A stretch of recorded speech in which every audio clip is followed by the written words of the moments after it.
राष्ट्रपति द्रौपदी मुर्मू द्वारा विकसित भारत रोजगार और आजीविका के लिए गारंटी मिशन ग्रामीण यानी जी रामजी विधेयक 2025 को मंजूरी मिलने के साथ ही देश में ग्रामीण रोजगार से जुड़ा एक नया अध्याय शुरू हो गया है। यह कानून दुनिया की सबसे बड़ी रोजगार गारंटी योजना मनरेगा की जगह लेगा और इसका उद्देश्य ग्रामीण भारत को मजबूत, आत्मनिर्भर और समृद्ध बनाना है। महामहिम राष्ट्रपति द्रौपदी मुर्मू की मंजूरी के बाद ये विधेयक अब आधिकारिक रूप से कानून बन चुका है और आने वाले समय में इसे देश भर में लागू करने के लिए नियम और दिशा निर्देश तैयार किए जाएंगे। ये विधेयक लोकसभा में बुधवार को और राज्यसभा में गुरुवार देर रात पारित हुआ था, जिसके बाद इसे राष्ट्रपति की स्वीकृति के लिए भेजा गया था।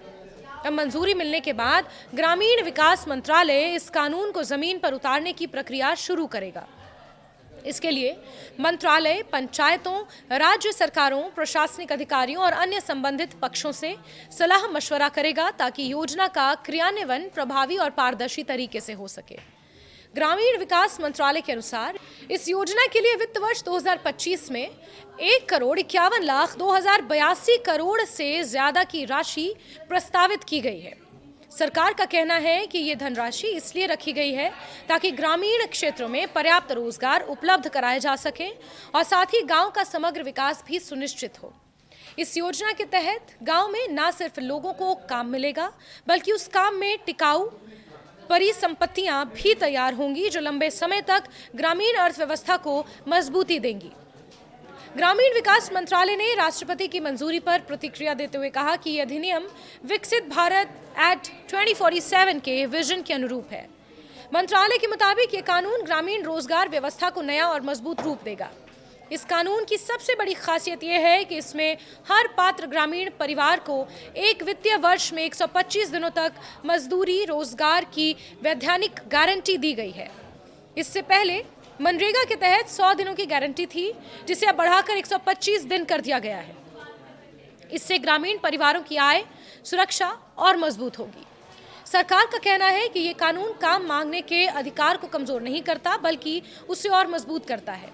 यदि कोई पात्र ग्रामीण परिवार काम मांगता है तो सरकार पर यह कानूनी जिम्मेदारी होगी और उसे तय समय के भीतर रोजगार उपलब्ध कराया जाए। अगर तय अवधि में काम नहीं दिया जाता है तो उस स्थिति में बेरोजगारी भत्ता देने का प्रावधान भी किया गया है। यह व्यवस्था गरीब और मजदूर वर्ग के लिए एक मजबूत सुरक्षा कवच के रूप में काम करेगी।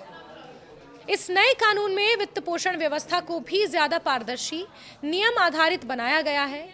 सरकार का कहना है कि अब फंड आवंटन और पैसे के प्रवाह में ज्यादा स्पष्टता और स्थिरता होगी, जिससे राज्यों और पंचायतों को समय पर धन मिल सकेगा।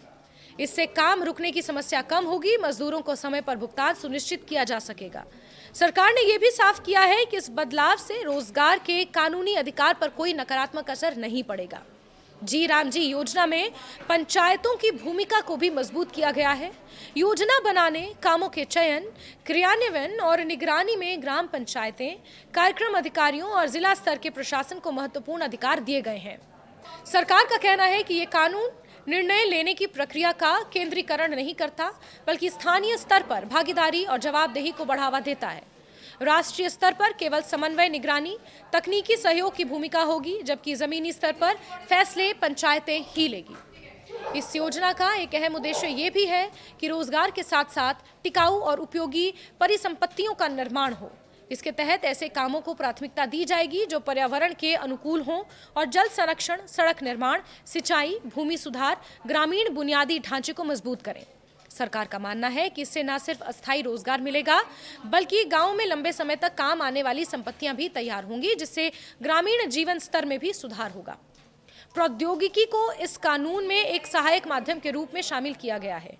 बायोमेट्रिक प्रमाणीकरण, जियो टैगिंग और रियल टाइम डैशबोर्ड के जरिए पारदर्शिता बढ़ाने की बात कही गई है। इससे फर्जीवाड़े पर रोक लगेगी। ये सुनिश्चित होगा कि योजना का लाभ सही व्यक्ति तक पहुंचे। साथ ही ग्रामीण सभाओं के जरिए सोशल ऑडिट को भी मजबूत किया गया है ताकि समुदाय खुद निगरानी कर सके और किसी भी तरह की गड़बड़ी को सामने ला सके। इस योजना में प्रशासनिक खर्च की सीमा को भी बढ़ाया गया है। पहले जहां प्रशासनिक खर्च कुल बजट का 6% था, वहीं अब इसे बढ़ाकर 9% कर दिया गया है। इसका मतलब है कि प्रस्तावित कुल राशि में से लगभग 13,000 करोड़ पंचायत सचिवों, रोजगार सहायकों, तकनीकी कर्मचारियों के वेतन और योजना के बेहतर क्रियान्वयन पर खर्च किए जाएंगे। सरकार का कहना है कि इससे योजना के संचालन में सुधार होगा और जमीनी स्तर पर काम करने वाले कर्मचारियों को बेहतर सुविधाएं मिलेंगी। कुल मिलाकर जी राम जी कानून को सरकार ग्रामीण भारत के लिए एक बड़े सुधार के रूप में देख रही है। इसका उद्देश्य सिर्फ रोजगार देना नहीं, बल्कि गांव को आत्मनिर्भर बनाना, गरीबी कम करना, ग्रामीण अर्थव्यवस्था को मजबूत करना है। बढ़े हुए काम के दिन, मजबूत कानूनी अधिकार, बेहतर वित्त पोषण, पंचायतों की भागीदारी और तकनीक के इस्तेमाल के जरिए सरकार को उम्मीद है कि ये योजना ग्रामीण जीवन में सकारात्मक बदलाव लाएगी।